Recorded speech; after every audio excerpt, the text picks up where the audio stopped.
الحمد لله نحمده ونستعينه ونستغفره ونؤمن به ونتوكل عليه ونعوذ بالله من شرور أنفسنا ومن سيئات أعمالنا من يهده الله فلا مضل له ومن يضلله فلا هادي له ونشهد أن لا إله إلا الله وحده لا شريك له ونشهد أن سيدنا وسندنا وحبيبنا ومولانا محمدا عبده ورسوله الذي أرسله بالحق بشيرا ونذيرا وداعيا إلى الله بإذنه وسراجا منيرا وقد قال الله تعالى في كلامه المجيد والفرقان الحميد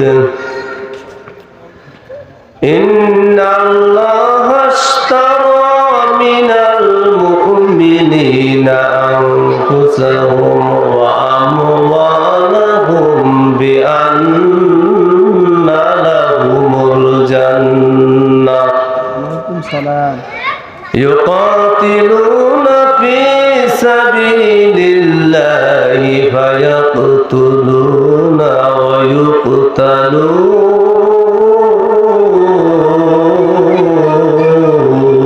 ويقتلون وقال رسول الله صلى الله عليه وسلم الذي نفسي بيده لا يسمع بأحد من هذه الأمة يهودي ولا نصراني ثم لم يؤمن بالذي أرسلت به إلا كان من أصحاب النار. وقال تعالى في شان حبيبه ومحبوبه مخبرا وآمرا إن الله وملائكته يصلون على النبي يا أيها الذين آمنوا صلوا عليه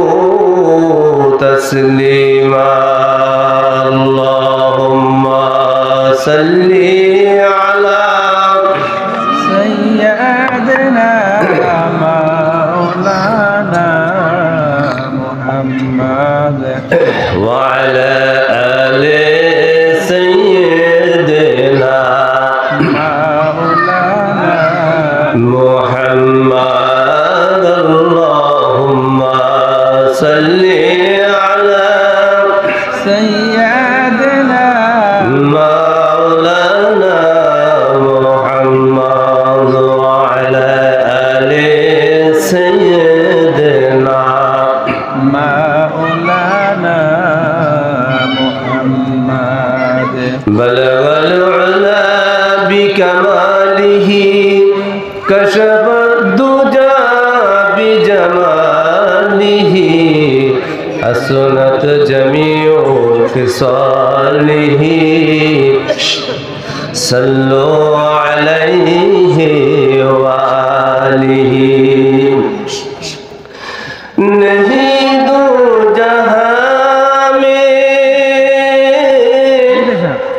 मिसाल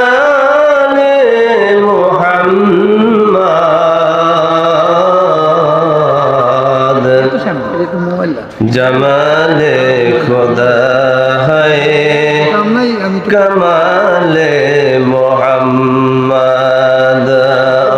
उला बिकमालिही कशफत दुजा बिजमालिही हसनत जमीओ खिसालिही सल्लु अलैहि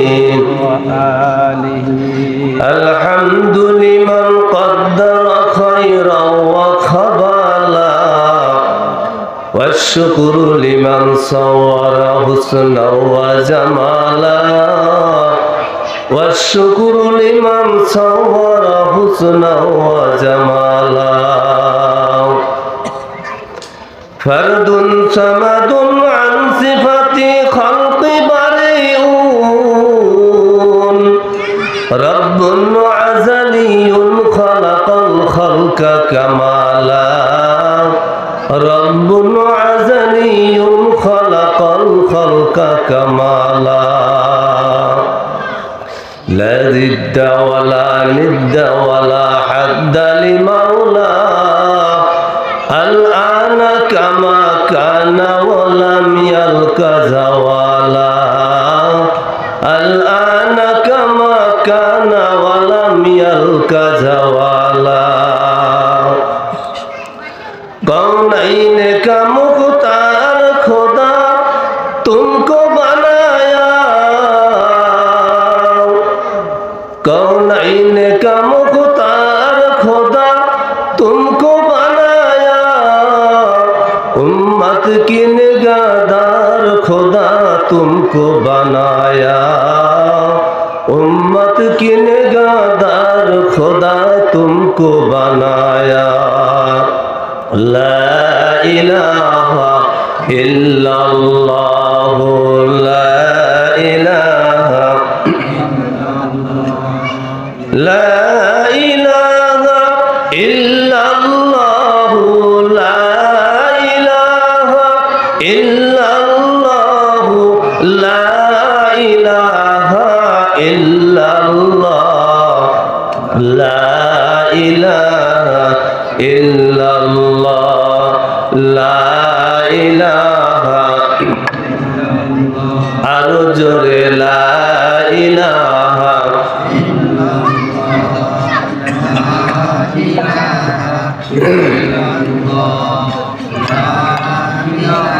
ला इलाहा इल्लल्लाह ला इलाहा इल्लल्लाह ला इलाहा इल्लल्लाह ला इलाहा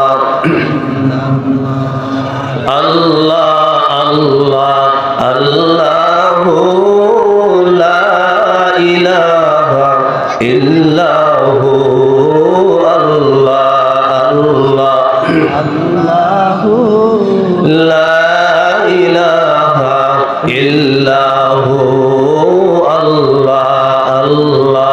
अल्लाहु ला इलाहा हमिद महमूद और मोहम्मद अल कुरान की तफसीर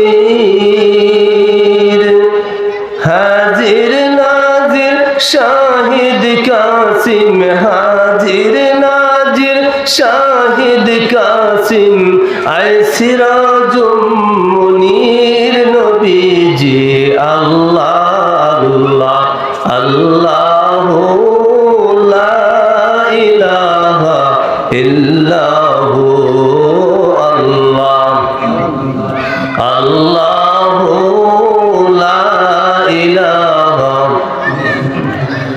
থাকতো যদি পাখা আমার উইরা যাইতাম মদিনা করতাম সালাম গিয়া আমি করতাম সালাম গিয়া আমি নবীজির রওজা নবীজি আল্লাহ আল্লাহ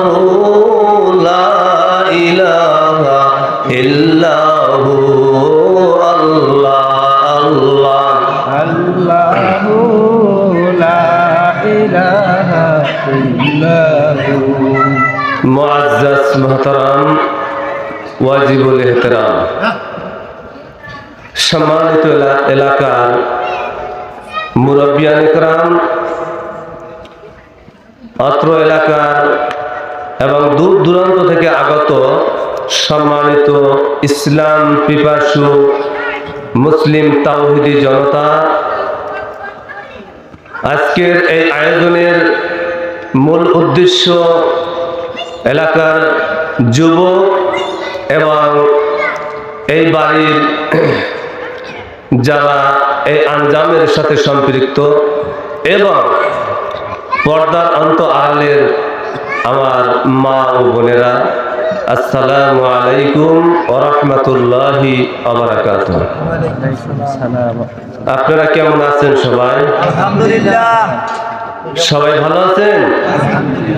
ভালো রাখার মালিক কে? আল্লাহ।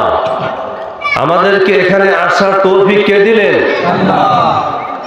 আল্লাহ পাক রব্বুল আলামিন আপনাকে আমাকে পছন্দ করে ভালোবেসে এখানে আসার এবং বসার, কিছু কথা বলার এবং শোনার তৌফিক দান করেছেন। এই জন্য আমরা সকলেই অন্তরের অন্তঃস্থল থেকে আমরা একবার শুকরিয়া তান জ্ঞাপন করি।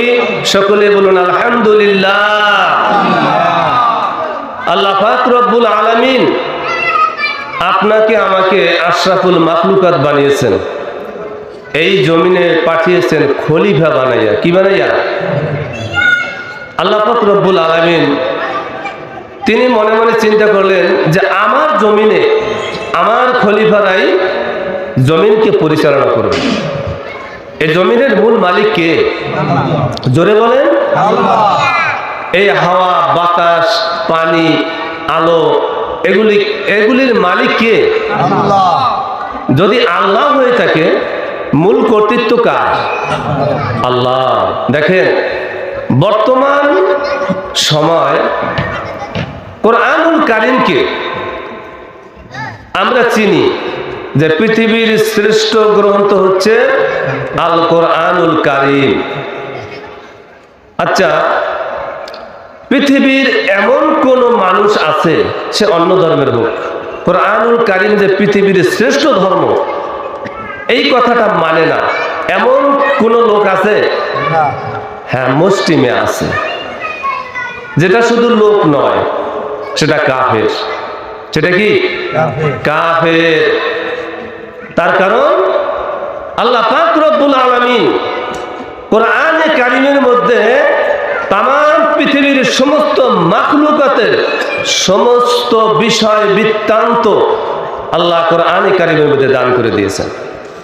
এজন্যই হাদিসে আসছে আল কোরআনু দাসু তুরানা, কোরআন হচ্ছে আমার জীবন বিধান।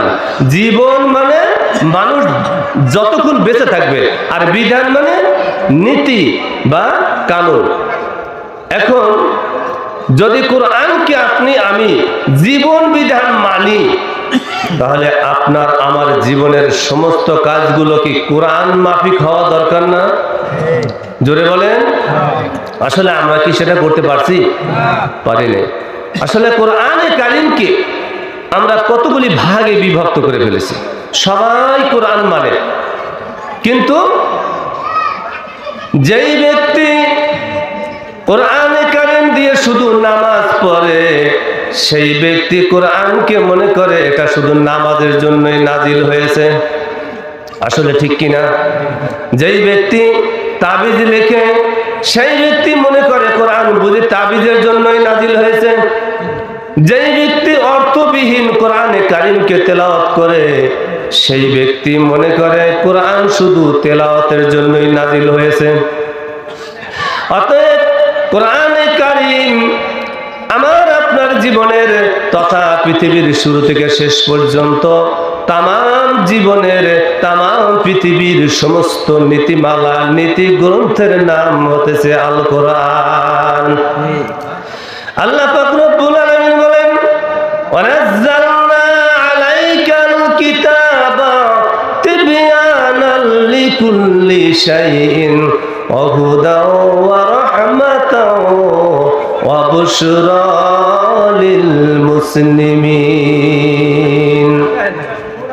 আল্লাহ পাক রব্বুল আলামিন বলেন, কোরআনে কারীমের মধ্যে আমি তোমার জীবনের শুরু থেকে শেষ পর্যন্ত যাহা কিছু প্রয়োজন সব জিনিসগুলোকে আমি তোমার জন্য কোরআনে কারীমের মধ্যে লিপিবদ্ধ করে দিয়েছি।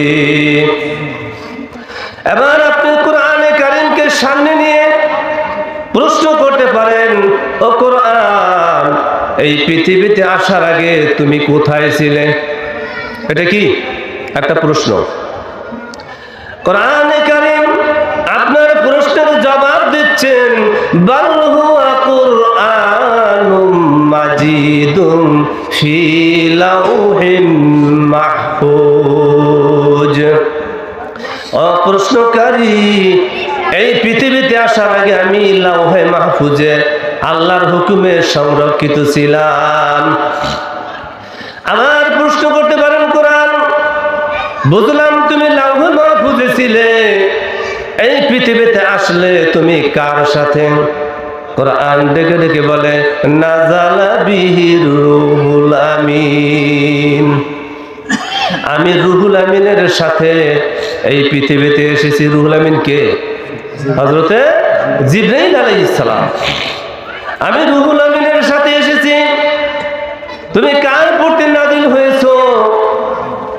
আলিফ লাম রা, কিতাবুন আনজালনাহু ইলাইকা লিতুখরিজান নাসা মিনাল যুলুমাতি ইলান নূর।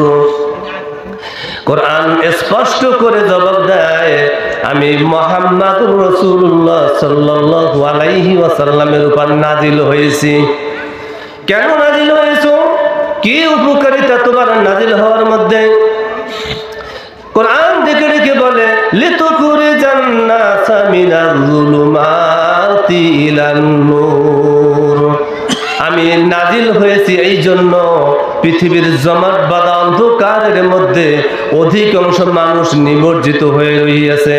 এই মানুষগুলোকে অন্ধকার থেকে টেনে টেনে বের করে আমি আলোর পথ দেখিয়ে দেব, সেই জন্য আমি পৃথিবীতে নাযিল হয়েছি। এবার প্রশ্ন করেন, ও কোরআন, তুমি কি দিনে নাযিল হয়েছো না রাত্রে? কি প্রশ্ন আছে না?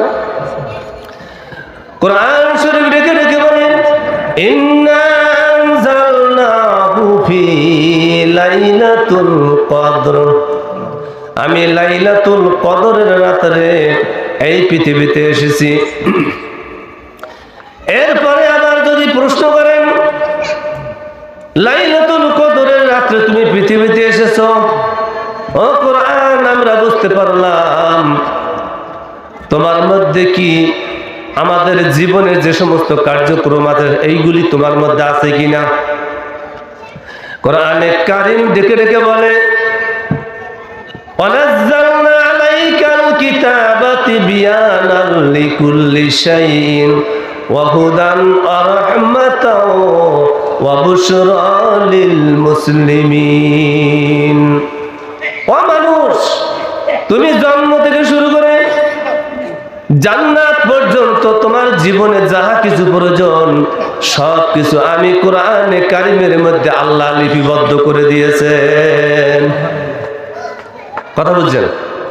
এখন কোরআনে কারীমকে আমরা চিনি না, আমরা কোরআনে কারীমকে ভালোভাবে বুঝি না। কোরআনে কারীমকে এক একজন মানুষ এক এক রকমের গ্রহণ করছে। এই জন্য দুঃখের সাথে বলতে হয়, আল্লাহ পাক রব্বুল আলামিন কোরআনে কারীমের মধ্যে একটা আয়াতে ঘোষণা করে দেন, ইন্নাকা লা তুসমিউল মাউতা। নিশ্চয় তাহারা মৃত্যুর মতো। তারা কি? ওয়ালা তুসমিউ সুম্মা দুআ ইযা আল্লাহ মুদবিরিন। আল্লাহ রাসূলকে আল্লাহ বলেন, হে নবী, নিশ্চয় আপনি ওদেরকে বুঝাইতে পারবেন না, ওরা মৃত্যুর মতো। এবং ওয়ালা তুসমিউল মাউতা, এই সমস্ত মানুষ এরা কোনোদিন বুঝবে না, এরা কখনো বুঝতে চাইবেও না। কোরআনে কারীম থেকে কোথায় কি আছে এগুলো খুঁজবেও না। যদি কেউ খুঁজে বের করে তাকেও বলতে দেবে না, যদি বলে তারপরও তার পিছু লেগে যায়। ঠিক কিনা? এরকম মানুষ পৃথিবীতে আছে কিনা? আল্লাহ পাক রব্বুল আলামিন বলেন, ইন্নাল্লাযীনা ইয়াকতুমুনা মা আনজালনা মিনাল বায়্যিনাতি ওয়াল হুদা মিন বাদি মা বায়্যানাহু লিন-নাসি ফিল কিতাব উলাইকা ইয়ালআনুহুমুল্লাহু ওয়া ইয়ালআনুহুমুল লাঈনুন। পৃথিবীতে এমন কিছু মানুষ আছে কোরআন পড়ে, কোরআন পড়ে। কেমনে পড়ে? আয়াত তেলাওয়াত করছে, আয়াতের অর্থ পড়ে নাই। এই ব্যক্তি কোরআনে কারীমের কিছুই বুঝতে পারলো না এবং কোন লোককে বুঝাইতে পারলো না। এরপরে দেখা যায় সে তার নিজের মতো করে মানুষকে বুঝায়। সে নিজেও যেভাবে বুঝছে মানুষকেও ওইভাবেই বুঝাচ্ছে, যার কারণে কোরআনের মূল যে ঘটনা, মূল যে ব্যাপার, এই জিনিসগুলো মানুষ বুঝতে পারে না। এরা কি করে? বোঝে না। এই গেল এক শ্রেণী। আর এক শ্রেণী আসছে, তারা বোঝে। তারা কি করে? বোঝে। ইন্নাল্লাযীনা ইয়াকতুমুনা, বুঝা তারা কি করে? গোপন করে। কি করে? গোপন করে। এই কথাটা যদি জনগণকে বলি, তাহলে জনগণ এই বিষয়ে জানিয়া শুনিয়া কোরআনের এই আমল যদি করতে পারে, তাহলে আমাদের ভাব শেষ। আল্লাহ পাক রব্বুল আলামিন বলেন, নিশ্চয়ই যারা গোপন করে, ইন্নাল্লাযীনা ইয়াকতুমুনা মা আনজালনা মিনাল বায়্যিনাতি ওয়াল হুদা। আল্লাহ পাক রব্বুল আলামিন বলেন, আমি যে আয়াত এবং নিদর্শনগুলো নাজিল করেছি মানব জাতির হেদায়েতের জন্য, মিন বাদি মা বায়্যানাহু ফিল কিতাব, এই জিনিসগুলোকে কিতাবের মধ্যে লিপিবদ্ধ করে দেওয়া হয়েছে। যে সমস্ত ব্যক্তিরা এই জিনিসগুলো পেয়ে গোপন করলো, যেই জিনিসগুলো মানুষের সামনে বললো না, নিজেরা জানলো, শুনলো এবং বললো না, যদিও বলে ঘুরে ফিরে বললো, আল্লাহ পাক রব্বুল আলামিন বলেন, উলাইকা ইয়ালআনুহুমুল্লাহ ওয়া ইয়ালআনুহুমুল লাঈনুন। ওই সমস্ত ব্যক্তিদের উপর আল্লাহর লানত। আল্লাহর কি? লানত, গজব। শুধু তাই নয়, ওয়া ইয়ালআনুহুমুল লাঈনুন, যাদের উপর আল্লাহর লানত দেওয়া হয়েছে ইতিপূর্বে যাদের উপর আল্লাহর লানত দেওয়া হয়েছে, তারাও বলে ওদের উপর আল্লাহর লানত। আশা করি ভালো করে বুঝতে পারেন নাই। মানে আল্লাহ ইতিপূর্বে যাদের উপর লানত দিয়েছে তারা তো অভিশপ্ত। এই অভিশপ্ত ব্যক্তিরাও বলে যে তোর উপরে আল্লাহর লানত হোক। আল্লাহ তো কই, দেখছেন অবস্থাটা? তাহলে এটা কাদের জন্য? যারা কোরআনকে জানে, শোনে, বোঝে, কিন্তু মানুষের কাছে বলে না। দুটো কারণ। এক নাম্বার হচ্ছে ভালো খাওয়া, ভালো থাকা, মানুষের কাছে হুজুর হুজুর শোনা, মাঝে মাঝে দুই এক কাপ চা খাওয়া। যদি এটা হয় তাহলে লোকসান কোথায়? মাঝে মাঝে দেখবেন আবার কায়াও পাল্টায়। সত্য না মিথ্যা? ছোট্টবেলায় আমরা বায়োস্কোপ দেখছিলাম, তখন ওই বেড়ায় ঝুনঝুনি বাজে, তার কইতো এক খেলা লইয়া গেল আর এক খেলা আইয়া বলল। ঠিক কিনা? ঠিক এইরকম তাদের কায়া পাল্টানি। এই দুয়ারে একদিন, ওই দুয়ারে একদিন, এই জায়গায় একদিন, ওই জায়গায় আর একদিন। সুবিধা আছে যেখানে তারা আছে সেখানে তাদের কোনো শত্রু নাই, তাদের বিরুদ্ধে কোনো সমালোচনা নাই, তাদের উপর কারো রাগ নাই, তাদের প্রতি কারো আক্রোশ নাই, তাদের প্রতি কেউ বেজার না। মাঝে মাঝে পারলে বাজারে বসে চা খাওয়ার এক কাপ শেষ হওয়ার পূর্বে আর এক কাপের অর্ডার দেয়, ঠিক কিনা? জোরে কন। তাই যদি হয়, এটা হচ্ছে দুনিয়া। দুনিয়ার শান্তি কাদের জন্য? দুনিয়ার শান্তি হচ্ছে জাহেলের জন্য, আর দুনিয়ার অশান্তি হচ্ছে মুমিনের জন্য। মুমিন হচ্ছে দুনিয়ায় কষ্ট করবে, আর জাহেলরা হচ্ছে দুনিয়ায় শান্তি করবে। এক পর্যায়ে দেখা যায় মুমিনের সাথে মুমিনের বন্ধুত্ব, আর জাহেলের সাথে জাহেলের বন্ধুত্ব। যার কারণ যাকে যে ভালোবাসে তাকে না দেখলে আর ভালো লাগে না। এজন্য কবি বলেন, মুমিনু কা রাহে দুনিয়া দো জগত, কাফিরু কা রাহে দুনিয়া জান্নাত। মুমিন যারা পৃথিবীর বুকে দেখবেন, আপনাকে কেউ ভালোবাসবে না, কেউ পছন্দ করবে না, কেউ উপযুক্ত মনে করবে না, কেউ যোগ্য মনে করবে না। বরং যে ব্যক্তির টাকা পয়সা আছে, সে যদি বেনামাজিও হয়, তাহলে সেই ব্যক্তির নেতৃত্ব পায়, মাতবাড়ি পায়, সর্দারি পায়, সকল ক্ষেত্রে তার একটা দাম আছে। অতএব আল্লাহ পাক রব্বুল আলামিন কি এইটা বলছেন? আল্লাহ বলছেন কি? আল্লাহ বলছেন তোমরা কুনু মা সাদিকিন ওয়া সালিহিন, তোমরা কি করো? সত্যবাদীদের সাথে থাকো এবং সৎকর্ম করো। সত্যবাদীদের সাথে থাকো, সৎকর্ম করো। এখন যেই ব্যক্তিরা এই সৎকর্ম করলো না, সত্যবাদিতাও হলো না, আবার মাঝে মাঝে কয় না আমি খুব ভালো আছি, আমার রোগ নাই, শোক নাই, ব্যারাম নাই, কোনো অভাব নাই, বিপদ নাই, সবাই বলেন নাউযুবিল্লাহ। যেই ব্যক্তি নামাজ পড়ে, রোজা রাখে, হজ করে, যাকাত দেয়, আল্লাহর পথে চলে এবং ইসলামকে মানে, ইসলামের পথে চলে, ওই ব্যক্তির রোগ হবে, ব্যারাম হবে, অসুখ হবে, বিসুখ হবে, ওই ব্যক্তির ফসল নষ্ট হবে, ওই ব্যক্তির চাকরিতে অবনতি হতে পারে, ব্যবসায় অবনতি হতে পারে। ওই ব্যক্তি ইতিমধ্যে আল্লাহ পাক রব্বুল আলামিনের মুখোমুখি হবে এবং আল্লাহর কাছে দোয়া করবে। আল্লাহকে বলবে, ক্বালু ইন্না লিল্লাহি ওয়া ইন্না ইলাইহি রাজিউন। এটার অর্থ হচ্ছে, আল্লাহ তুমি আমাকে যে অবস্থায় রেখেছো, আমি সেই অবস্থায় থাকতে চাই। এখন দেখেন সাহাবীরা, এরা কি আমাদের মতো সাধারণ ছিল? হ্যাঁ, একদিন আল্লাহ রাসূল নাস্তা খাচ্ছেন, হযরতে বেলাল রাদিয়াল্লাহু তাআলা আনহু তার সামনে দিয়ে যাচ্ছেন। আল্লাহ রাসূল শুধু বললেন, বেলাল আমার কাছে আসো, আমার সাথে নাস্তা খাও। বলার সাথে সাথে বেলাল এমন ভাবে চিৎকার মেরে কান্না শুরু করে দিল, যার কান্না আর থামানো সম্ভব নয়।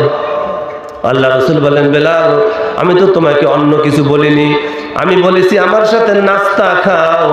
বেলাল অনেকক্ষণ পর কান্না থামিয়ে দিল। এবার ডেকে ডেকে বলল, হে আল্লাহর রাসূল, আমি সেই জন্য কাঁদি না, আমি কাঁদি শুধু এই জন্য, আমি মনে মনে চিন্তা করেছি আজকে বুঝি আমি মানুষ হয়েছি। আগে কি আছিল? আগে মানুষ আছিল না? এখন উনি কি বলে? আজকে বুঝি আমি মানুষ হয়েছে। একটু জিকির করেন, লা ইলাহা ইল্লাল্লাহ, লা ইলাহা ইল্লাল্লাহ, লা ইলাহা ইল্লাল্লাহ, লা ইলাহা ইল্লাল্লাহ, লা ইলাহা ইল্লাল্লাহ, লা ইলাহা ইল্লাল্লাহ, লা ইলাহা ইল্লাল্লাহ, লা ইলাহা লা ইলাহা ইল্লাল্লাহু মুহাম্মাদুর রাসূলুল্লাহ সাল্লাল্লাহু আলাইহি ওয়াসাল্লাম।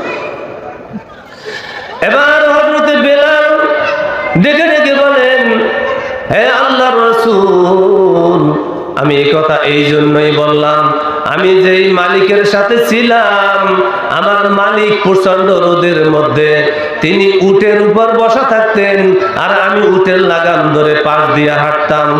যদি 2 জোড়া জুতা থাকতো, 1 জোড়া জুতা ব্যাগের মধ্যে রাখতো, আর 1 জোড়া জুতা সে নিজে পায়ে দিত, কিন্তু আমার পায়ে বড় বড় ঠুসকা পড়ে যেত, কিন্তু আমাকে 1 জোড়া জুতাও পায়ে দিতে দিত না। এরপরে খাবার যদি অতিরিক্ত থাকতো তাহলে সে রেখে দিত, কিন্তু আমাকে অতিরিক্ত খাবার থেকে পেট পুরে খাবার খাইতে দিত না।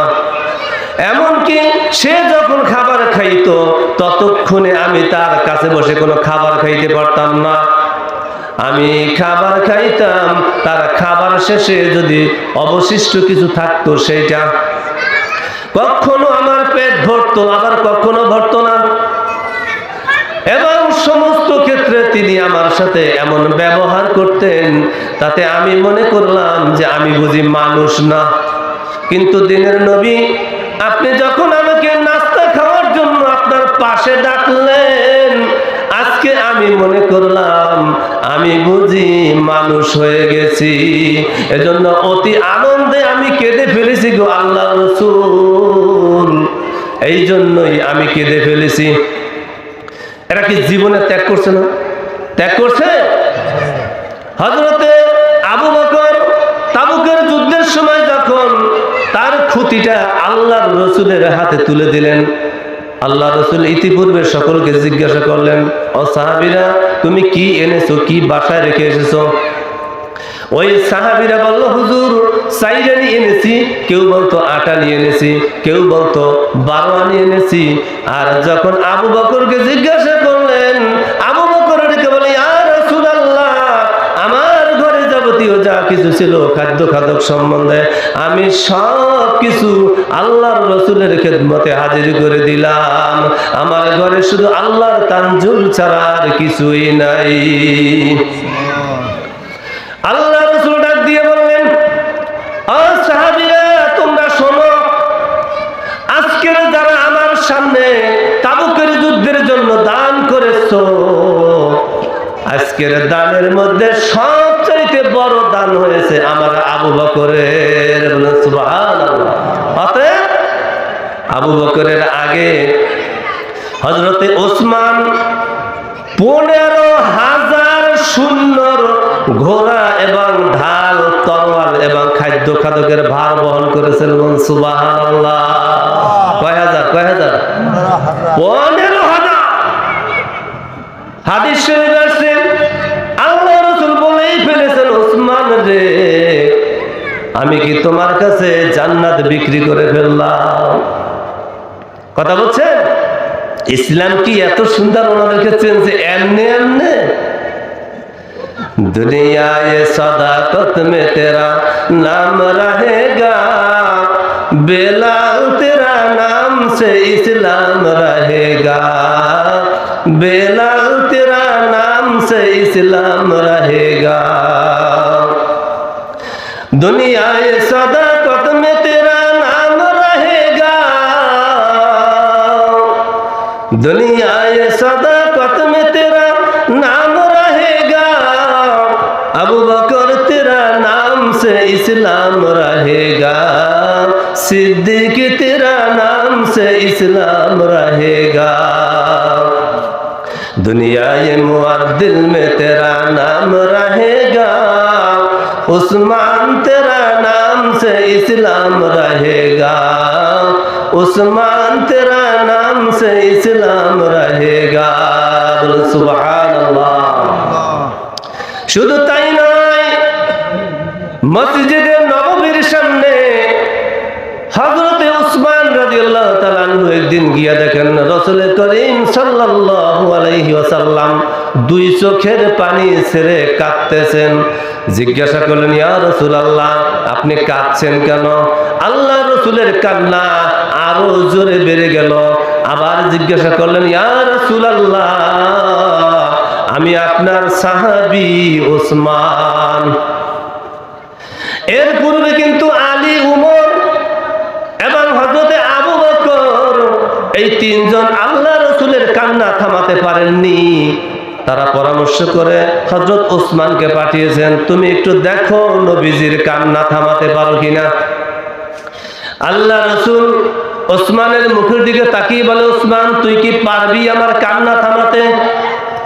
ওসমান ডেকে ডেকে বলে, ইয়া রাসূলুল্লাহ, আপনি বলেন আমাকে কি করতে হবে? আল্লাহ রাসূল ডেকে ডেকে বললেন, ওসমান রে, ওই যে আমার গরিব সাহাবী আবু আইয়ুব আনসারী, তার দুটো ছেলে, ছোট্ট নাবালক দুটো ছেলে, এক ইহুদির খেজুর বাগানে গাছ থেকে পড়া দুটো খেজুর খাওয়ার অপরাধে ওই ছেলে দুটোকে গাছের সাথে বেঁধে রেখেছে। আমি আর সহ্য করতে পারলাম না, তুই পারবি আমার কান্না থামাতে? এখন বলেন তো উদ্দেশ্যটা কি? ওই ছেলে দুটোকে ছাড়াইয়া আনতে কি পারবা? হযরত ওসমান বলেন, হুজুর, আমার জন্য দোয়া করুন, ইনশাআল্লাহ আমি পারবো। হযরত ওসমান সাথে সাথে ওই বাগানের মধ্যে চলে গেলেন। কোন লোকজন না দেখে পার্শ্ববর্তী লোকদেরকে ডেকে বললেন, এই খেজুর বাগানের মালিককে। এক লোক দেখাই দিল, এই বাড়ি। ওই লোককে ডাকো। যখন ডাকলো তখন ওই লোক সামনে এসে দাঁড়াবার সাথে সাথে হযরত ওসমান বলে, তোমার বাগান বিক্রি করবে কিনা? কি বলছে? তোমার বাগান বিক্রি করবে কিনা?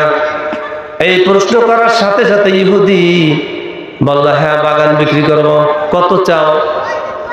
ওই ইহুদি ইচ্ছাকৃত একটা দাম চাইলো, মনে করছে এইটি বেশি। দাম চাওয়ার সাথে সাথে ওসমান ডেকে ডেকে বলে, ইহুদি রে, তুই মনে করেছিস আমি ওসমান বুঝি তোর সাথে দামাদামি করব? আমার আল্লাহ সাক্ষী, এর চাইতে যদি তুই বেশিও দাম চাইতি, এই খেজুর বাগান আমি ওসমান আজকে ক্রয় করেই যাইতাম। তার মূল উদ্দেশ্য কি? আল্লাহ রাসূলের কান্না থামানো, আল্লাহ রাসূলের কান্না থামানো। এবার খেজুর গাছের বাগান বিক্রি হয়ে গেল, ওসমান ক্রয় করে নিল। ওই ইহুদিকে বলে, এবার বাগান কার? কয় আমার। কয়, তোর বাগানের মালিকানা অবস্থানে আবু আইয়ুব আনসারীর দুটি ছেলেকে বেঁধে রেখেছিলি, এখন আমি এই বাগানের মালিক, এখন আমার সামনে ছেলে দুটো ছেড়ে দে। ছেলে দুটো কি করলো? ছেড়ে দিল। এরপরে বলল, সবচেয়ে সুস্বাদু ভালো কোন গাছের খেজুর? কলে এই গাছটার। কেউ ওঠ এই গাছে। ওই গাছে উঠে 2 ছড়া খেজুর পারবি। 2 ছড়া খেজুর নিয়া ওই ছেলে দুটোকে 2 কাঁধে বসাইয়া ওই খেজুরের ছড়া দুটো ছেলের হাতে দিয়া বলতেছে, তোরা খেজুর খা, তোদের যত মনে চায়। আর উনি হাঁটতে হাঁটতে হাঁটতে মসজিদে নববীর দিকে সামনে চলে যায়। আল্লাহ রাসূল দূর থেকে দেখতেছে হযরত ওসমান আসতেছে, ওসমানের কাঁধে দুটো ছেলে বসা, দুটো ছেলের হাতে 2 ছড়া খেজুর। এরা ছেলে আর খায়, এদের মুখ মলিন নয়, এরা আনন্দের সাথে খেজুর খাচ্ছে। এবং খেজুর খেতে খেতে আল্লাহ রাসূলের সামনে এসে সালাম দিয়ে দাঁড়িয়ে গেল। আল্লাহ রাসূল দেখে বুঝতে পেরেছেন যে খেজুরের ছড়া যখন হাতে, আমার ওসমান খেজুর বাগান না কুড়ায় করে এখানে আসে না। এই ছিল আল্লাহ রাসূলের সাহাবীরা। আর আল্লাহ রাসূলের উম্মতরা কেমন দেখেন। আজকে যদি এখানে গান হইতো, এতক্ষণে মানুষ হইতো 4টা বল, আর কাহারও কোনো আপত্তি নাই। তার মানে তারা গানের পক্ষে, ঠিক কিনা? আর এখানে হবে জলসা। আচ্ছা, আমি কি আপনাদের কারো কাছে ভোট চাইছি? হ্যাঁ, জোরে বলেন। কিছু লোক এদের মাথা ব্যথা হয়ে গেছে, কয় আমি নাকি নির্বাচনী উঠান বৈঠকের আয়োজন করছি, নাম দিছি জলসা। ঠিক। জবাব নাউজুবিল্লাহ। নাউজুবিল্লাহ। এটা সম্পূর্ণ মিথ্যে এবং বানোয়াট। তার কারণ আল মারু ইয়াকিসু আলা নাফসিহি, যে যেরকম তার আন্দাজটাও সেরকম। ঠিক। যেই ব্যক্তি খারাপ সে মনে করে পৃথিবীর সব খারাপ। ঠিক। একটা উপমা দেই, একই গ্রামে একটা চোর আর একটা নামাজি ছিল তাহাজ্জুদ।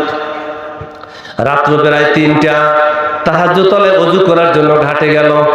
ঘাটে যাইয়া ওযু করে আর পানি খলখল করে, ওই পাশে আবার চোরাই হাত মুখ ধুইয়া চুরি করার জন্য প্রস্তুত নিতেছে।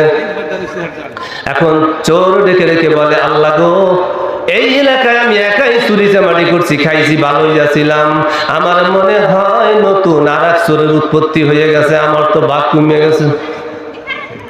পক্ষান্তরে নামাজি খুশি মনে আল্লাহর কাছে মোনাজাতে হাত তুলে শুকরিয়া তান আদায় করছে, মাবুদ গো, আমি এতদিন একাই তাহাজ্জুদ নামাজ পড়েছিলাম, মনে হয় আল্লাহ তোমার আরেক বান্দা তাহাজ্জুদ নামাজ তাহাজ্জুদ গুজারি হয়ে গেছে। আল্লাহ আমি বড় খুশি হয়েছি, আজকে আমরা এই এলাকায় 2 জন তাহাজ্জুদ নামাজি হয়ে গেলাম। আসলে কারো কি ঠিক আছে? আন্দাজ ঠিক আছে? নাই।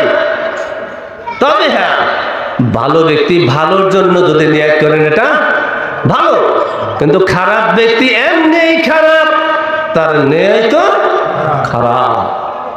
এই জন্য না জেনে না শুনে কাহারও বিরুদ্ধে কোনো কথা বলা ঠিক নয়। আজকে এই দেশে আমিও নাগরিক, আপনিও নাগরিক। কি সমস্যা? আগে পিছে কিছু দেখেন না? আল্লাহ কি বুড়ো হয়ে গেছে? জোরে বলেন। আল্লাহ পাক রব্বুল আলামিন বলেন, আলা লাহুল খালকু ওয়াল আমরু তাবারাকাল্লাহু রাব্বুল আলামিন। সৃষ্টি যার, আইন চলবে তার। অতএব বান্দা, জমিন আমার, আলো আমার, বাতাস আমার, তুমি আমার, তোমার বাপেও আমার, তোমার দাদাও আমার। তুমি কে? নদীর কুল ভাঙ্গে কুল করে, এই তো নদীর খেলা, সকাল বেলার দনির তুই, ফকির সন্ধ্যা বেলা। ও মানুষ, একটু নজর দিয়ে তাকিয়ে দেখো, নবজাতক একটা শিশু, ওর দিকে তাকাইয়া যদি কেউ ধ্যান করে, মনে হয় কিছুক্ষণ পরে মারা যাবে। লেজ ব্যাস করে, কি ঠিক না? এই লেজ ব্যাস আমিও করছিলাম, আপনিও করছিলেন। এখন শুনে আপনি বেটা হয়ে গেছেন। বেটা কে বানাইছে? আল্লাহ পাক রব্বুল আলামিন বলেন, ও পৃথিবীর মানুষ, খবরদার খবরদার, তোমরা এক জাতি অপর জাতিকে হিংসা বিদ্রুপ করো না, ছোট মনে করো না, খাটো মনে করো না, বদনাম করো না, দুর্নাম করো না। ইয়া আইয়ুহাল্লাযীনা আমানু লা ইয়াসখর কওমুম মিন কওমিন। খবরদার খবরদার, এক জাতি অপর জাতিকে তোমরা ঠাট্টা বিদ্রুপ করো না। আসা আইয়াকুনু খায়রাম মিনকুম, হতেই পারে সে তোমার চাইতে ভালো। সুবহানাল্লাহ বলেন। হতেই পারে সে তোমার চাইতে ভালো। আসা আইয়াকুন্না খায়রাম মিনহুন্না। আবার আল্লাহ বললেন, ও মহিলারা, তোমরাও খবরদার, একে অপরকে, এক জাতি অপর জাতিকে, এক সম্প্রদায় অপর সম্প্রদায়কে হিংসা বিদ্রুপ করো না এবং ঠাট্টা বিদ্রুপ করো না।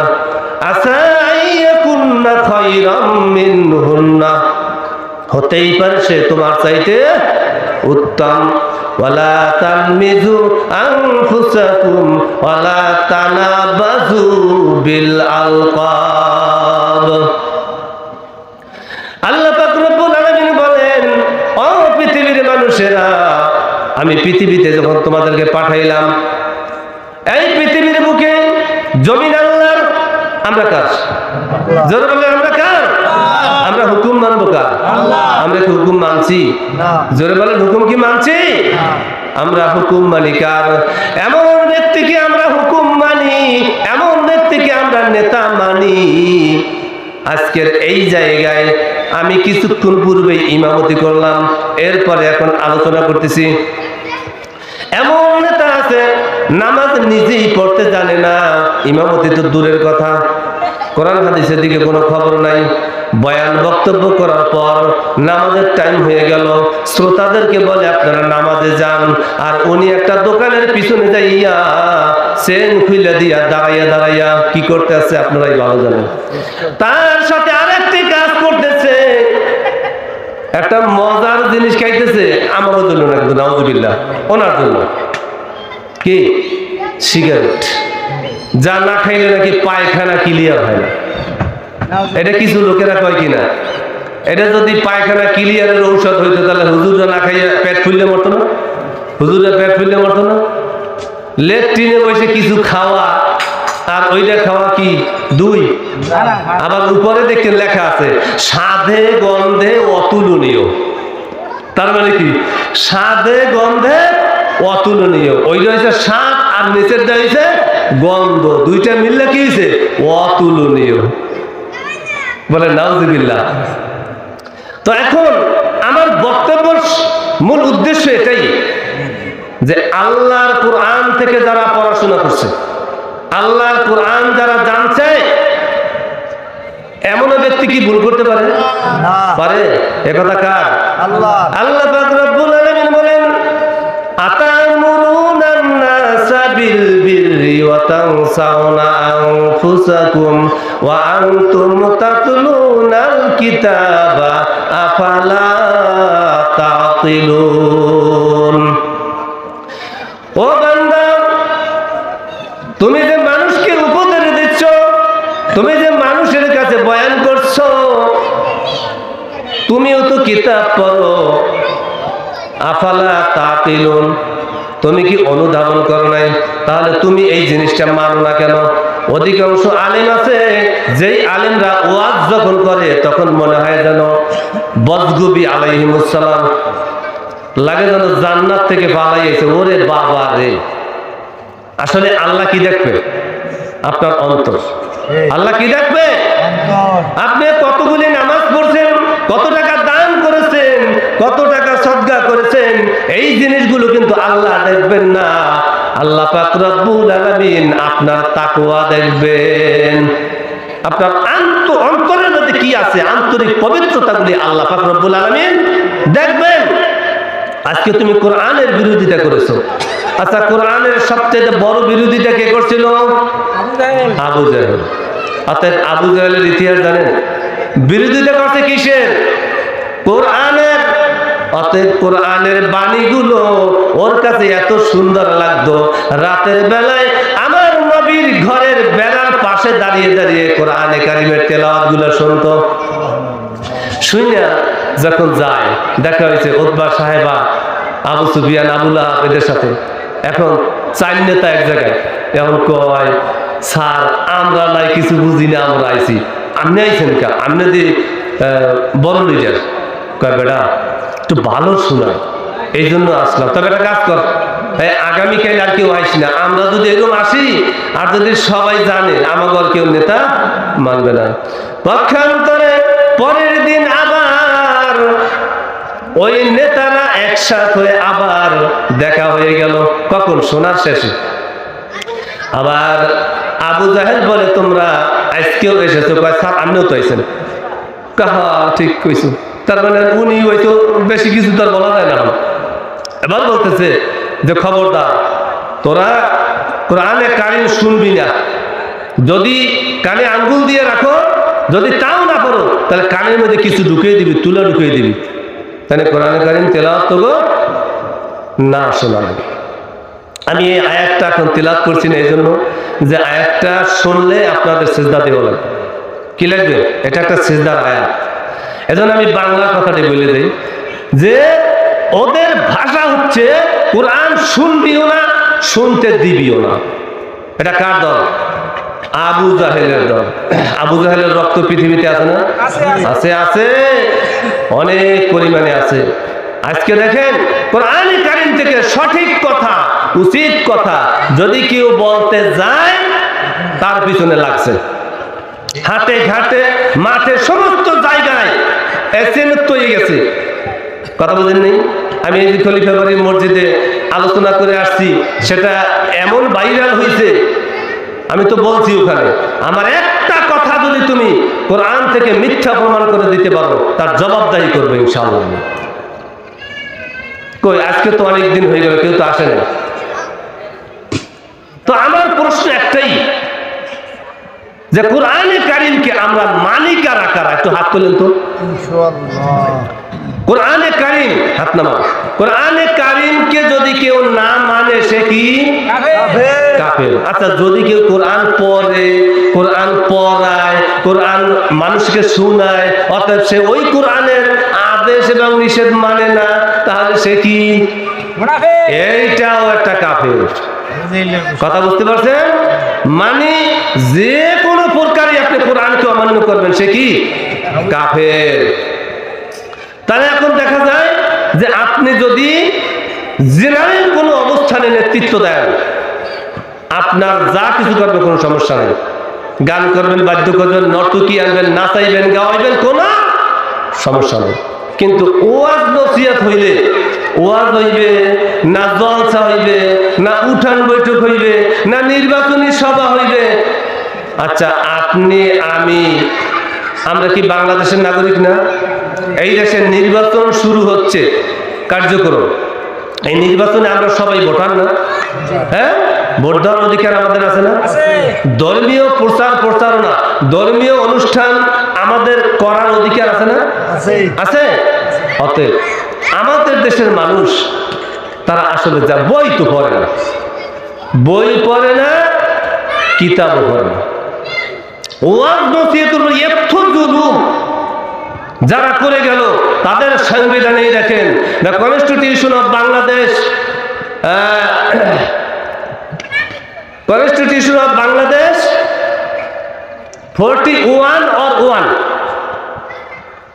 41 এক ধারায় বাংলাদেশ সংবিধানের নীতি মোতাবেক যে কোনো ধর্মের যে কোনো ব্যক্তি যে কোনো অবস্থায় তার ধর্ম প্রচার এবং প্রসার এবং আবৃত্তি সে করিতে পারিবে। কথা বুঝেন নাই? আর্টিকেল 41 or 1 রুলস 1, এটা খুললে দেখবেন, সংবিধান যদি কেউ পড়ে থাকেন, কারো কাছে থাকে দেখবেন। অতএব এই সংবিধান যারা চালাইছে তারা মাহফিলের উপর নিষেধাজ্ঞা জারি করছে। কথা বুঝতে পারছেন? মাহফিলের উপর নিষেধাজ্ঞা জারি হয় এই দেশে, ওই দেশে আল্লাহর গজব করবে না, করবে কি? এই জমিনের মালিক কি আপনি? আমি? মালিক কে? আল্লাহ। যেই সময় ছিল এই অবস্থান, এখন যদি আমরা এখনো অবস্থান দেখি, আমরা কি তাদেরকে বলতে পারি যে এরা কি তাদের উত্তরসূরি নাকি? হ্যাঁ, আপনি দেখবেন দুইটা কুকুর উঠানে আসছে, ইতিপূর্বে দুটা বাচ্চা পায়খানা করছে। দুইটা কুকুর আসছে, দুইটা ছাগল আসছে। এই গু খাইবে কি, কুকুরে না ছাগলে? হ্যাঁ, তার মানে কি কুকুরের অভ্যাস আর খাসলা। ইয়া বামরিয়া নায়া ইয়া জুস্তে জোহিমি কুনাম, ইয়া বামরিয়া নায়া ইয়া জুস্তে জোহিমি কুনাম, খাসলা আদয়া নায়া ইয়া জুস্তে জোহিমি কুনাম, খাসলা আদয়া নায়া ইয়া জুস্তে জোহিমি কুনাম। যার যেই খাসলাত, এই খাসলাত শুরু হয় জন্ম থেকে, শেষ হয় না মৃত্যুর কালেও। কথা ঠিক কিনা? এই খাসলাত যার মিথ্যা বলা, ও মিথ্যা বলবে কিয়ামত পর্যন্ত। যার খাসলাত ইসলামের বিরোধিতা করা, ও বিরোধিতা করবে মৃত্যুর আগ পর্যন্ত। ইহাই সত্য।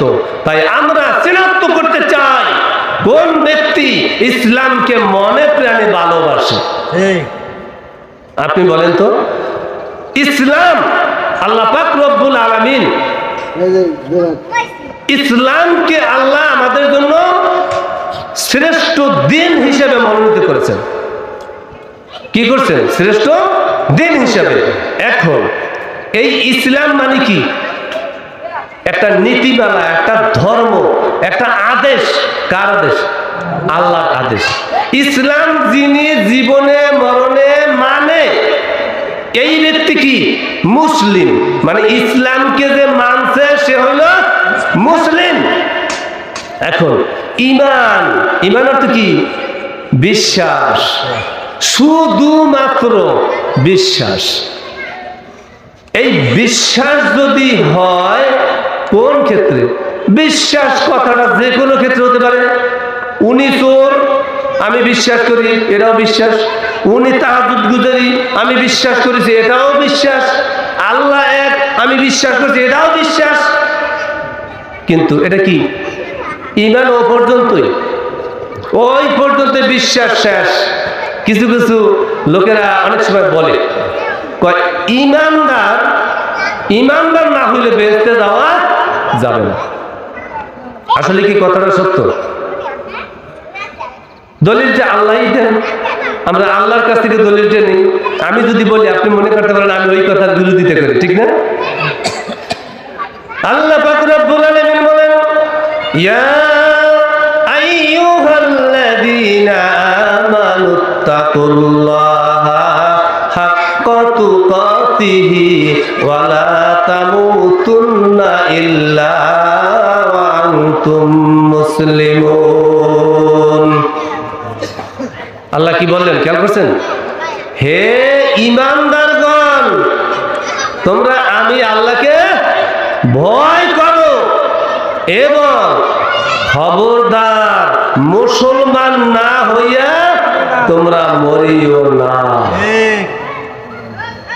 কথা বোঝেন? মুসলমান না হইয়া তোমরা মরিও না। এ কথা যদি আল্লাহ পাক রব্বুল আলামিন বলেন, তাহলে আমরা স্পষ্ট দলিল পেয়ে গেলাম যে শুধু ঈমানদার বেহেশতে যাওয়া সম্ভব নয়। বেহেশতে কে যাবে? ঈমানের সাথে যেই ব্যক্তি মুসলিম হয়েছে সেই ব্যক্তি বেহেশতে যাবে। এবং তার সাথে আরেকটা কাজ কি? আল্লাহকে ভয় করতে হবে, ঠিক কিনা? তাহলে এখন মুসলমান হওয়ার জন্য শর্ত কি? দেখেন কোরআনে কারিমে আল্লাহ পাক রব্বুল আলামিন সূরা মুমিনুনের প্রথম থেকে বর্ণনা করে দিলেন কে মুসলমান। কথা বুঝেন? কে মুসলমান? আল্লাহ পাক রব্বুল আলামিন বলেন, ক্বাদ আফলাহাল মুমিনুন। আগে শুরু করে দিয়া মুমিন দিয়া, আগে মুমিন তারপর মুসলমান। ক্বাদ আফলাহাল মুমিনুন, সফল কাম হয়ে গেছে ওই সকল মুমিন। কারা? আল্লাযীনা হুম ফি সালাতিহিম খাশিউন, যারা নামাজের মধ্যে খুশু খুশু ইত্তেনাদে কলব, ধীরতার সাথে ভীরুতার সাথে শান্তভাবে নামাজ আদায় করে। কি এমনও নামাজি আছে না, নামাজের মধ্যে মশা মারিয়া আবার দেখে যে আসলে মরছে কিনা? কি এরকম নামাজি আছে না? আবার নামাজ পড়ে উপরের দিকেও তাকায়, ক্যালেন্ডার উপরে। কি এরকম নামাজি আছে না? এদের কথা কিন্তু আল্লাহ বলেননি। আল্লাহ পাক রব্বুল আলামিন বলছেন, ওয়াইদা কুমু ইলা সলাতি কুমু কুসালা। ওই যে চারিদিকে তাকায় নামাজের মধ্যে, এটার মধ্যে বেজাল আছে। এটার মধ্যে কি আছে? এটা হলো মুনাফিকি নামাজ। এটা কি? মুনাফিকি নামাজ। সব কিছু দেখে নামাজ পড়ে। তাহলে আল্লাহ বলছিলেন কি? যে নামাজের মধ্যে ভীরুতা, নরমতা সকল এরকম হবে যে নামাজের মধ্যে কোন বান্দা তার প্রতি কোন সাধারণ আঘাত আসলেও যেন সে শব্দ না করে, টের না পায়। আপনারা চেনেন হযরত আলী রাদিয়াল্লাহু তাআলা, একটা যুদ্ধের ময়দানে আলী রাদিয়াল্লাহু তাআলা আনহুর পায়ের টাকনুর গিরার মধ্যে দুটো হাড়ের মাঝখানে একটা তীর ঢুকে গেল। তীর ঢোকার পর আল্লাহ রাসূল ডেকে ডেকে বলেন, তীর ধরলেই হযরত আলী চিৎকার মারে। এবং আলীর নামাজ ছিল খুব ভীরুতা। এজন্য আল্লাহ রাসূল ডেকে ডেকে বলেন, সাহাবীরা, হযরত আলীর তীরটি তোমরা এখন ধরিও না। আলী যখন নামাজে দাঁড়ায় তখন এই তীর তোমরা টেনে বের করে নিও। এবার দেখে গেল আলী নামাজে দাঁড়িয়ে গেল। নামাজে দাঁড়াবার পর পিছন থেকে সাহাবীরা তীর টেনে বের করে ফেললো। আলী একটু টের পাইল না। বলেন সুবহানাল্লাহ। এবার নামাজ শেষ হয়ে যাওয়ার পর আলী ডেকে বলে, সাহাবীরা, ও নবীর সাহাবীরা, আমার পায়ের তীর কই? আল্লাহ রাসূলের হুকুমে তুমি নামাজে দাঁড়াইছো, এই সময় তোমার পায়ের তীর আমরা টেনে বের করে নিয়েছি। ইতিমধ্যে আলী হাউমাউ করে কান্নাকাটি শুরু করে দিল এবং ডেকে ডেকে বলে, সাহাবীরা, তোমরা কেন তীরটা বের করলে? হাসরের ময়দানে মুসিবতের দিনে আমি আল্লাহর সামনে এই তীরটা নিয়ে হাজির হয়ে যাইতাম। আমার আল্লাহ বলতো, আলী রে, তোর পায়ে ওটা কি? আমি আমার আল্লাহকে সাক্ষী রেখে বলতাম, প্রভু গো, তোমার দিন কায়েম করার জন্য, দিনের ময়দানে মাঠে ইসলামের পক্ষে জিহাদ করার জন্য ওই পৃথিবীর বাতিলেরা আমার পায়ের মধ্যে তীর ঢুকিয়ে দিয়েছে। ওই তীর সহ আমি আজকে তোমার দরবারে হাজির হয়ে গেলাম। সুবহানাল্লাহ। আর আমরা কি করি? আমরা ঘরে বসে জিকির দিই। হ্যাঁ, ঘরে বসে আশা করি, যা আমার দল তো জিততেই গেছে। শুয়ে শুয়ে ফ্যান ছাইরা মোবাইল খুললা মনে মনে কয়, হার গিয়া হায় হার গিয়া, দুশ্মন সব হার গিয়া, হার গিয়া হায় হার গিয়া, দুশ্মন সব হার গিয়া, কেল্লা ফতে হো গিয়া হায়, কেল্লা ফতে হো গিয়া, দুশ্মন সব হার গিয়া। ওর দল আর ঠকবে না, ওর দল জিতছে, ও আনন্দ করছে। কিছুক্ষণ পর ফোন আসে, স্যার খবর পাইছেন? কয় কি? কয় অমুকে দিয়ে গুলিবিদ্ধ হয়েছে। কিরকম হয় না?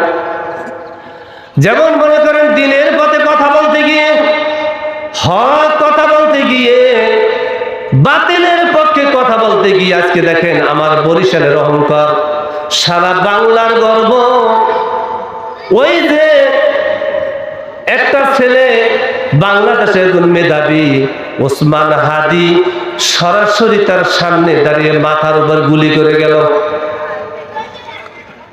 এটা কিসের জন্য? শুধুমাত্র হক কথা বলার জন্য। তাহলে কি হক কথা বাদ হয়ে যাবে? হক কথা কেউ বলবে না? বলবে। আল্লাহ রাসূল যখন সাহাবীদের যুদ্ধে পাঠাতেন, কোন সাহাবী পিছনে ফিরতেন না। সাহাবীদের ঈমানী শক্তি ছিল খুব বড়। ওই সাহাবীরা প্রত্যেকটা ক্ষেত্রে ঈমানের বেলায় খুব বলিয়ান, প্রত্যেকটা ক্ষেত্রে তারা ঈমানের দিকে খুব বলিয়ান। এমত অবস্থায় দেখা যায় সাহাবীদের চেহারা সুরাতের দিকে তাকাইলে একরকম দেখা যাইত, তার সূর্য বীর্য আর এক রকমের দেখা যাইত। এজন্য কবি বলেন, তু মর্দে মুসলমান হো, তু মর্দে মুসলমান, এক হাত মে তলওয়ার হো, এক হাত মে কুরআন। তু মর্দে মুসলমান হো, তু মর্দে মুসলমান, এক হাত মে তলওয়ার হো, এক হাত মে কুরআন, এক হাত মে তলওয়ার হো, এক হাত মে কুরআন। तलवार बकट हूँ के नकल मैदाने आसीर, तलवार बकट हूँ के नकल मैदाने आसीर, दुश्मन की मुकाबिल तू लगाना रोए तकबीर, दुश्मन की मुकाबिल तू लगाना रोए तकबीर। এমন সময় দেখা যায় আল্লাহর রাসূলের সাহাবী যুদ্ধের ময়দানে অবতরণ করেছেন। যুদ্ধের ময়দানে অবতরণ করার পর বাতিলের পক্ষ থেকে আঘাত এসেছে, ডান হাত কেটে গেছে। কি করছে? ডান হাত কেটে গেছে। আবার বাম হাতে ইসলামের পতাকা নিয়েছে, বাম হাত কেটে গেছে, আবার ইসলামের পতাকা মুখে নিয়েছে। এতে মধ্যে আবার ঘাড়ে এমন কোপ দিছে, মাথা এবং শরীর থেকে আলাদা হয়ে গিয়েছে। ঠিক এমন সময় আলাদা মাথা দাঁত দিয়ে কামড়িয়ে ধরেছে ইসলামের পতাকা, দাঁত দিয়ে কামড়িয়ে ধরেছে। এবং দেখা গেল একজন সাহাবী, এই সাহাবীর নাম ছিল জাফর ইবনে আবু তালেব, আলী রাদিয়াল্লাহু তাআলা আনহুর ছোট ভাই, এবং পরবর্তী সময় সেনাপতির দায়িত্ব পেয়েছেন আব্দুল্লাহ ইবনে রাওয়াহা। আব্দুল্লাহ ইবনে রাওয়াহা গিয়ে দেখেন মাথায় ইসলামের পতাকা কামড়িয়ে ধরেছে। ইসলামের পতাকা তিনি ধরার সাথে সাথে ছেড়ে দিয়েছে। বলেন সুবহানাল্লাহ। তাহলে বোঝা গেল কি, তারা খণ্ড হয়ে গেছে, তারপর ইসলামের পতাকা ছাড়ে নাই। আর আমরা কি করি? আমরা সুবিধাবাদ জিন্দাবাদ, সঠিক কথা বলি না। সঠিক কথা বলতে গেলে আমার পিছনে মানুষ লাগবে। একটা কথা মনে রাখবেন, আল্লাহ যদি আল্লাহ রসুলকে জবাবদাহি করতে পারে, তাহলে আমি কে?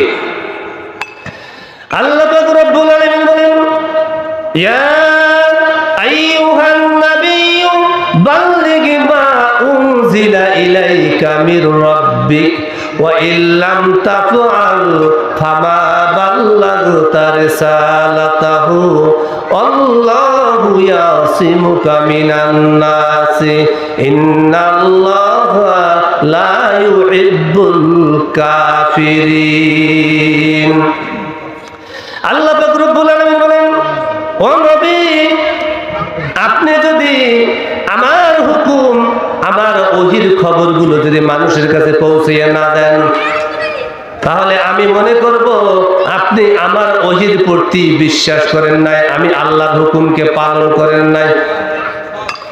একটু জিকির করেন, লা ইলাহা ইল্লাল্লাহ, লা ইলাহা ইল্লাল্লাহ, লা ইলাহা ইল্লাল্লাহ, লা ইলাহা ইল্লাল্লাহ, লা ইলাহা ইল্লাল্লাহ মুহাম্মাদুর রাসূলুল্লাহ সাল্লাল্লাহু আলাইহি ওয়াসাল্লাম। আল্লাহ বললেন কি, যে হে বন্ধু, আপনি যদি আমার ওহীর খবর মানুষের কাছে পৌঁছিয়ে না দেন, আমি মনে করব আমার ওহীর প্রতি আপনি অবহেলা করেছেন।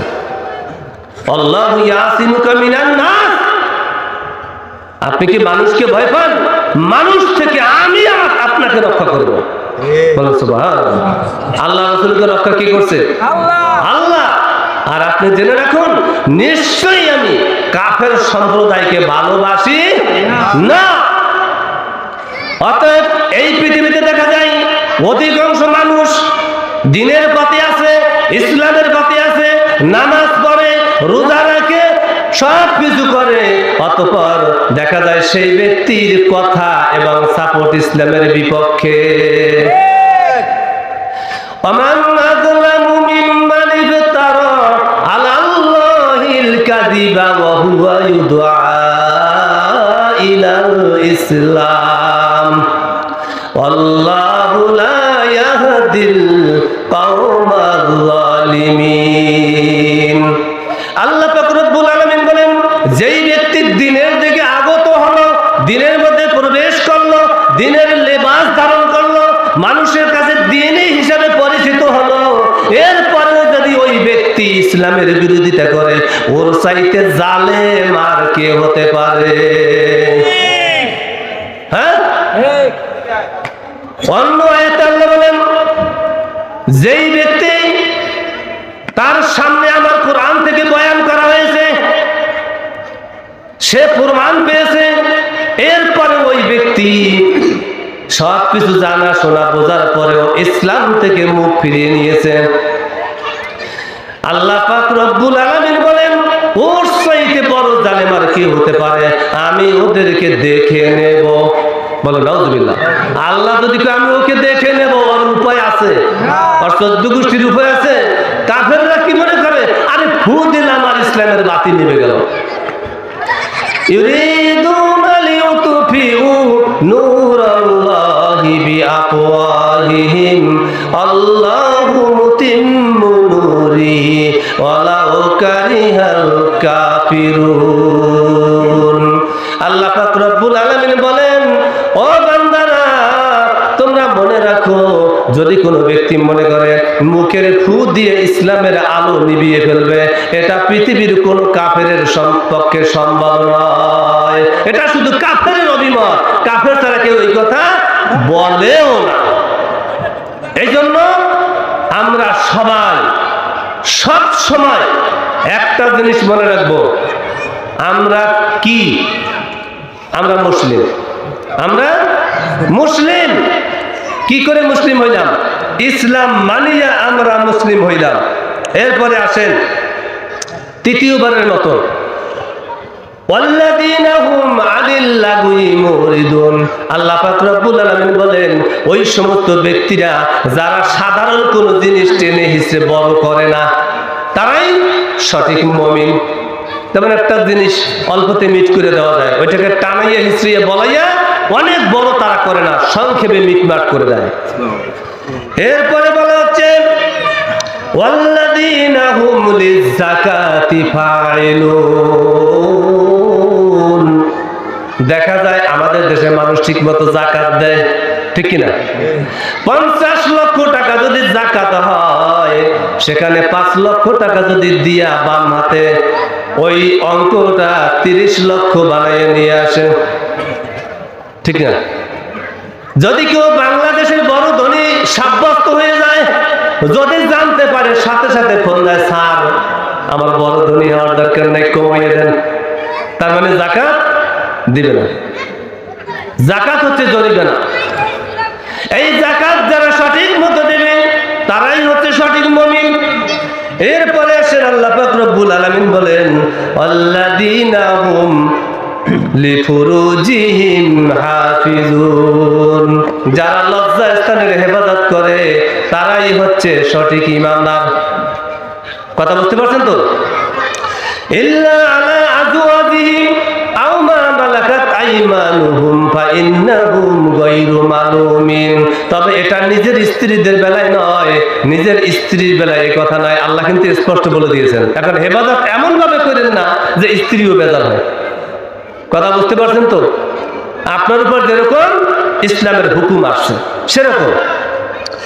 এরপরে আসেন ফামানিবু তাগো ওয়া যালিকা ফাউলাইকা হুমুল আদুন। অতঃপর কেউ এদেরকে ছাড়া অন্যকে কামনা করলে এই সমস্ত ব্যাপারও নিষিদ্ধ আছে। যারা এইগুলো মেনে চলতে পারবে সেই হচ্ছে সঠিক ঈমানদার। এরপরে আসছেন ওয়াল্লাযীনা হুম লিআমানাতিহিম ওয়া আহদিহিম রাউন।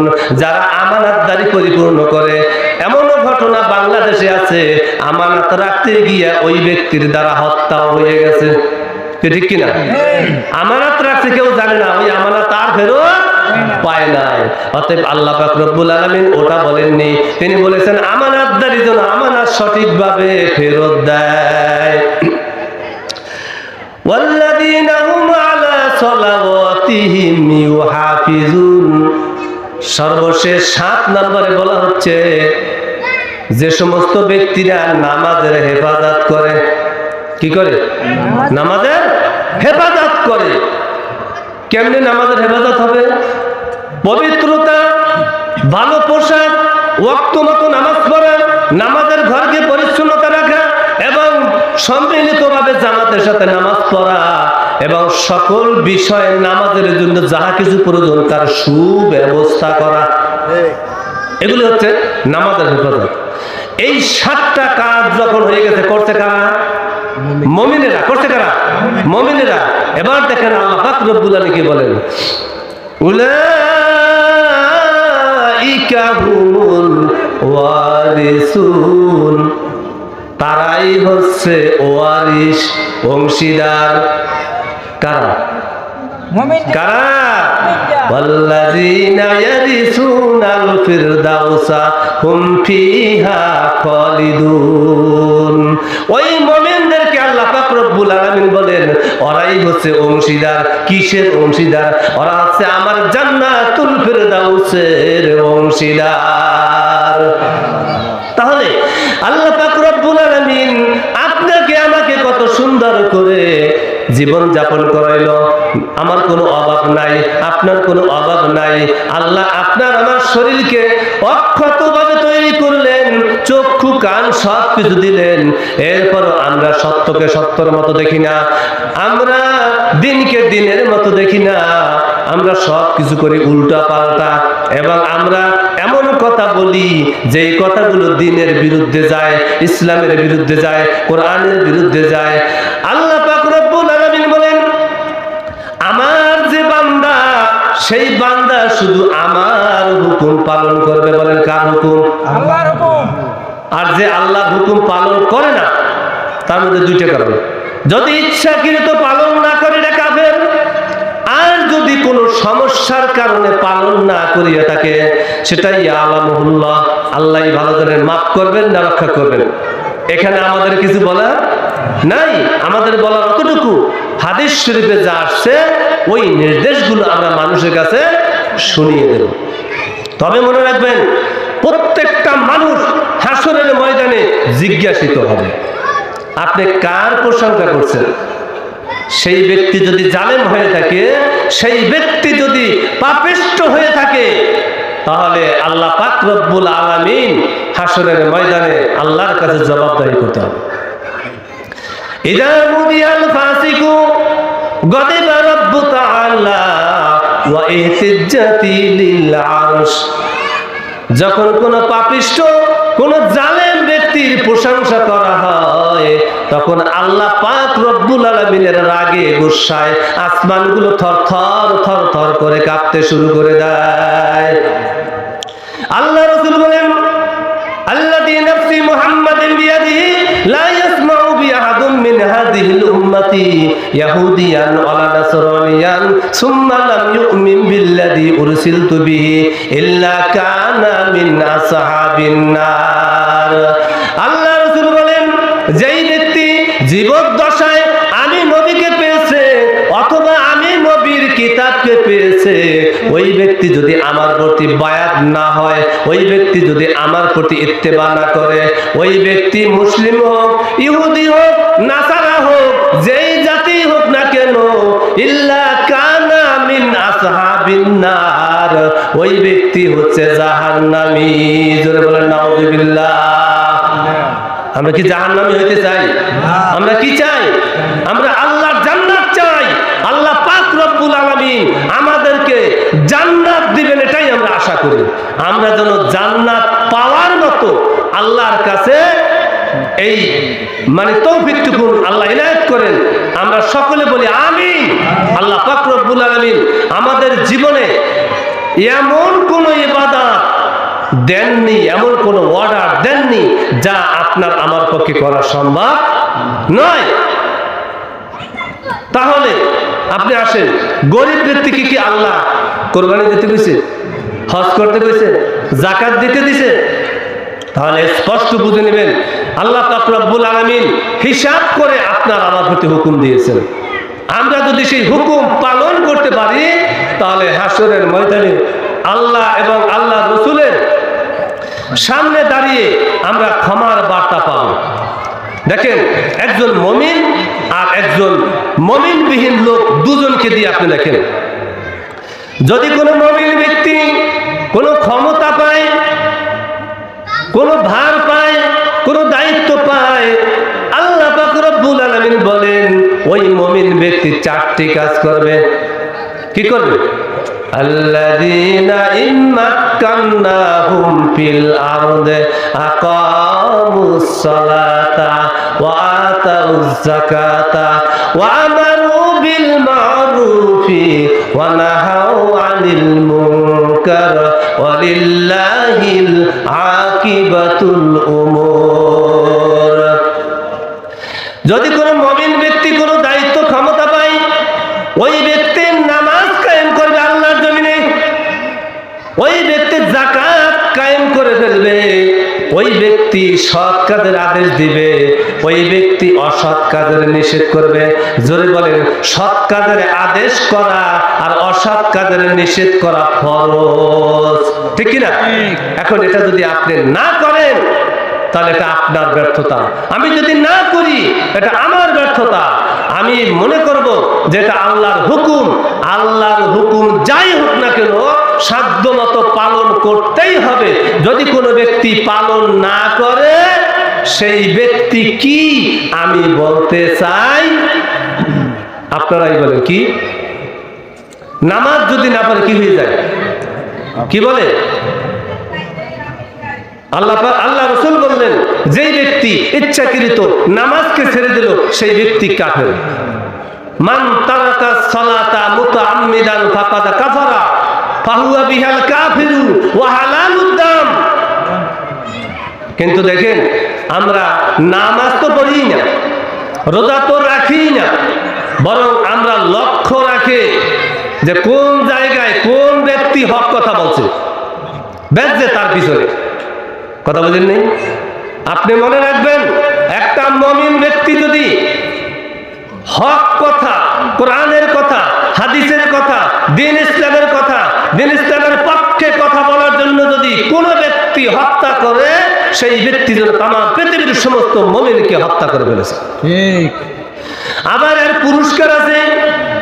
আল্লাহ পাক রব্বুল আলামিন বলেন, আমাইয়াকুতুলু মুমিনান মুতাআম্মিদান ফাযাসাউ জাহান্নাম ওয়া গাদিবাল্লাহু আলাইহিম ওয়া লা'নাহুম ওয়া আ'আদ্দা লাহুম আযাবান আযীমা।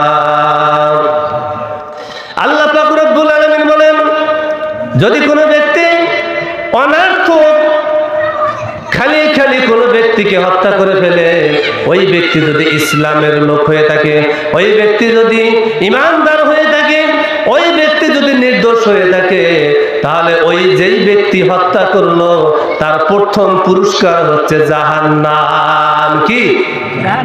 ফাযাসাউ জাহান্নাম ওয়া গাদিবাল্লাহু আলাইহিম।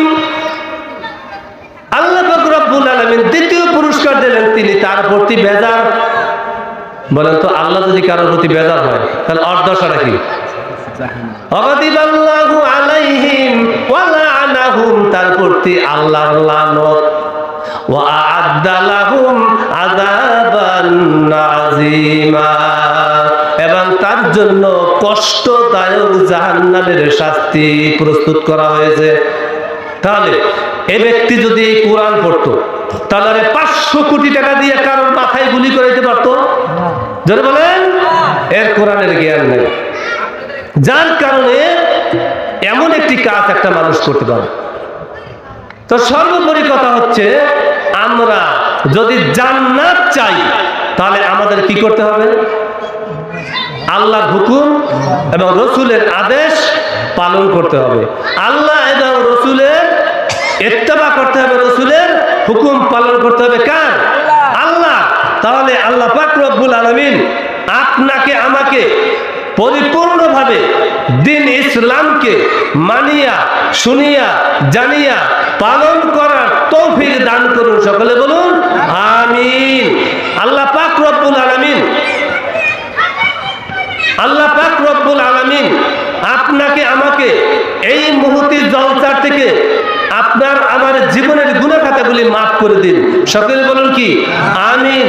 যেই যুবকগুলো এই জলসার আয়োজন করেছে, যেই যুবকগুলো এই জলসার আয়োজন করেছে, অর্থায়ন করেছে, কষ্ট করেছে এবং বিভিন্ন ক্ষেত্রে মানুষের কাছে দাওয়াতকে পৌঁছিয়ে দিয়েছে, এই দাওয়াত পেয়ে যারা দূর দূরান্ত থেকে এখানে এসেছে এবং যারা শ্রবণ করেছে, এবং আজকের এই বাড়ির সমস্ত মা বোনেরা সহ মাইকের আওয়াজ যেই পর্যন্ত যায়, আল্লাহ পাক রব্বুল আলামিন আমাদের সকলকে ইসলামের হেদায়েত নসিব করে দিন। সকলে বলুন আমিন। এই মাইকের আওয়াজ যেই পর্যন্ত যায় সেই পর্যন্ত কবর আযাবকে আল্লাহ মাফ করে দিন। এই মাহফিল বা এই জলসায় যারা অর্থায়ন করেছে এবং শ্রম দিয়েছে, যারা আয়োজন করেছে, তাদের পিতা মাতা ভাই বোন দাদা দাদি আত্মীয় স্বজন যারা কবরে শায়িত, আল্লাহ তাদেরকে ক্ষমা করে দিন। সকলে বলুন আমিন। আজকে আমরা এই জলসা থেকে একটা খুশির বার্তা পেয়েছি, যা এই বাড়ির থেকে বলা হয়েছে। ওনারা বলছেন যে আমরা এই জলসাটা প্রতি বছর বাৎসরিক হিসেবে আমরা দিতে চাই। কি বলেন আপনারা? সবাই বলেন আলহামদুলিল্লাহ। ওনারা খুশি হয়ে এই কথাটা বলছেন। আমরাও প্রতি বছর মনে রাখবো যে বাৎসরিক ভাবে আমরা এই জলসাটা এখানে আয়োজন করব, আমরা শুনবো, যাতে করে আল্লাহ পাক রব্বুল আলামিন আপনাকে আমাকে জীবনের গুনাহ খাতাগুলি মাফ করে দেন এবং আমরা একে অপরের কাছ থেকে ইসলামের বাণীগুলো শুনে শুনে আমরা শিখতে পারি, ইমানের আমরা বলিয়ান হতে পারি এবং আমরা যাতে ইসলামের খেদমত করতে পারি। আল্লাহ পাক রব্বুল আলামিন এই তৌফিক আমাদেরকে দান করুন। সকলে বলুন আমিন।